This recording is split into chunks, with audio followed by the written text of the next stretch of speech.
Assalamualaikum warahmatullahi wabarakatuh. A'udzubillahi minasyaitonirrajim. Bismillahirrahmanirrahim. Izinkan kami menyampaikan sebuah metodologi dalam beragama. Sekali lagi yang kami maksud di sini adalah bagaimana cara, metode, sikap atau respon kita dalam beragama agar lebih presisi dan pasti dengan tanpa merubah sumber primernya seperti kitab suci atau pokok-pokok ajarannya. Untuk itu, kami mempunyai konsep yang baseline-nya adalah ruhani, yang perspektifnya berada pada dimensi alam qadim, yakni dimensi yang lebih tinggi dari alam dunia ini.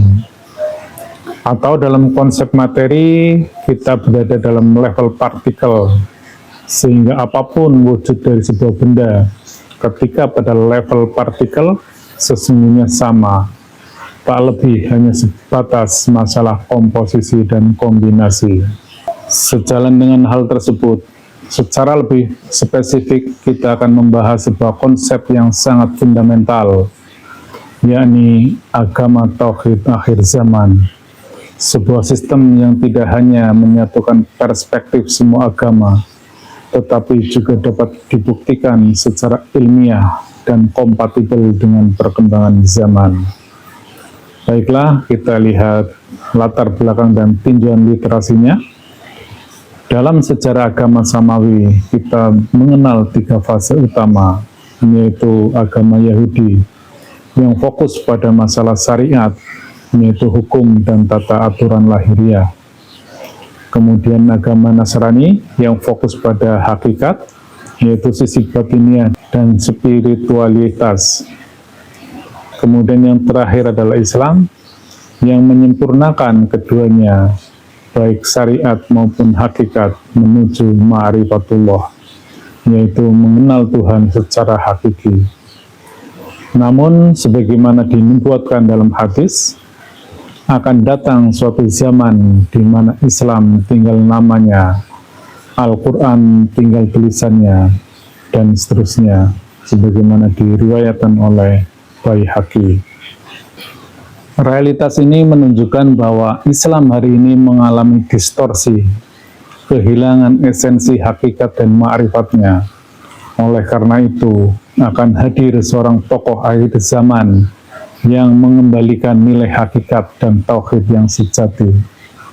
Tokoh ini tak lain adalah Isa Al-Masih, sebagaimana dijelaskan dalam Al-Quran surat Al-Zukhruf ayat 61, yang artinya, dan sesungguhnya Isa itu benar-benar memberikan pengetahuan tentang hari kiamat. Kedatangan Isa Al-Masih bukan membawa agama baru, melainkan menyempurnakan kembali agama tauhid dalam bentuk lebih murni dan sesuai dengan ilmu pengetahuan.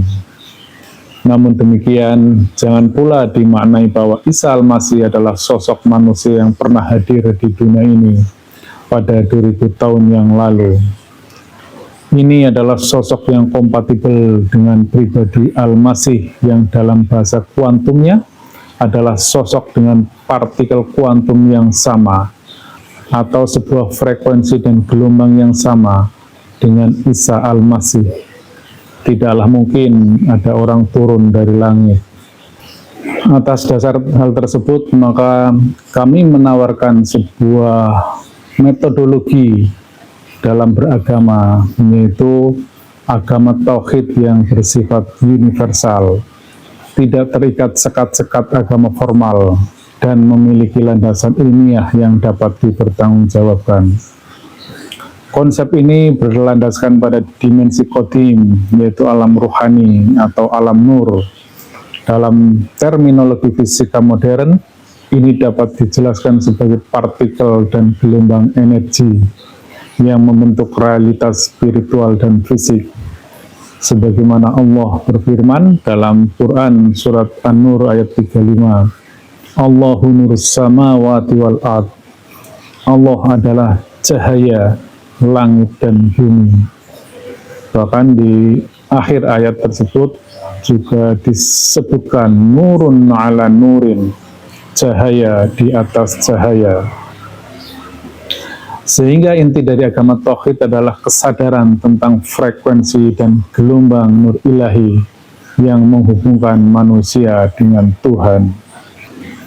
Kami adalah penganut sebuah tarekat Naqsabandiyah Khalidiyah Nusantara, yaitu sebuah bagian dari tarekat arwah.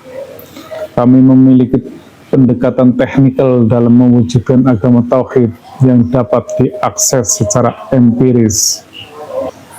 Hal pertama yang kami tawarkan adalah sistem tali wasilah. Mursyid kami yang kamil mukamil mampu menyambungkan rohani manusia ke dalam sistem wasilah. Ini adalah sebuah sistem yang menghubungkan manusia dengan Tuhannya melalui rohani Rasul yang berfungsi sebagai adaptor dimensional. Sebagaimana Quran Surat Al-Ma'idah 35. Dan carilah wasilah untuk mendekatkan diri kepadanya. Dalam perspektif sains, rohani Rasul adalah struktur partikel subatomik dengan frekuensi yang tetap yang hanya bisa dikenali oleh seorang walia mursyidah. Kemudian hal yang kedua yang kita punya adalah teknologi aktivasi ruhani. Kami telah mengembangkan metodologi aktivasi ruhani berbasis partikel kuantum yang membuktikan bahwa koneksi spiritual dapat diakses, diuji, dan diperkuat seperti halnya gelombang elektromagnetik dalam fisika. Sesungguhnya dalam diri manusia ada segumpal daging, jika ia baik maka seluruh tubuhnya baik. Hadis riwayat Bukhari Muslim.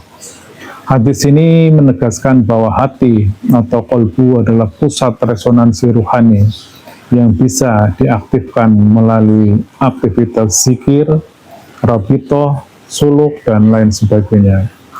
Walaupun hati atau kolbu itu adalah sebagai perantara saja untuk mempersambungkan kepada sistem rohani tersebut. Kemudian hal yang ketiga yang akan kami sampaikan atau proposal kami yaitu tentang Quran tematik dari alam qadim. Saat ini kami sedang menyusun Quran tematik yang berbasis pada nur atau cahaya, sebuah pendekatan yang kompatibel dengan ilmu pengetahuan dan selaras dengan semua kitab suci. Sebagaimana Quran Surat Al-Waqi'ah 77-79. Sesungguhnya Al-Quran itu adalah firman yang mulia pada kitab yang terpelihara di Lauh Mahfuz, yang tidak dapat disentuh kecuali oleh hamba-hamba yang disucikan. Pendekatan ini memungkinkan pemahaman Quran yang lebih fleksibel dan relevan dengan tantangan zaman. Pemirsa dimanapun berada, atas hal tersebut maka dapat kami simpulkan bahwa agama tauhid yang kami tawarkan adalah agama yang bersumber dari dimensi qadim, berbasis ilmu pengetahuan, dan dapat dibuktikan secara empiris melalui yang pertama, sistem tali wasilah sebagai media menyambungkan rohani manusia dengan Tuhan yang maha tinggi, Tuhan yang maha ruhani. Kemudian yang kedua, aktivasi ruhani yang membuka kesadaran spiritual berbasis partikel dan gelombang. Dan yang ketiga, Quran tematik yang kompatibel dengan perkembangan zaman dan seluruh kitab suci. Inilah agama tauhid akhir zaman yang membawa manusia kembali kepada cahayanya. Sebagaimana Quran Surat Ar-Rum ayat 30, maka hadapkanlah wajahmu dengan lurus kepada agama tauhid sebagai fitrah Allah yang telah menciptakan manusia menurut fitrah itu. Demikian, semoga Allah membimbing kita semua dalam perjalanan menuju ma'rifatullah yang sejati. Billahi anta maksudi, waridhoka matlubi. Salam agama tauhid, salam pembaharuan akhir zaman, Salam persahabatan dan penyatuan semesta. Wassalamualaikum warahmatullahi wabarakatuh.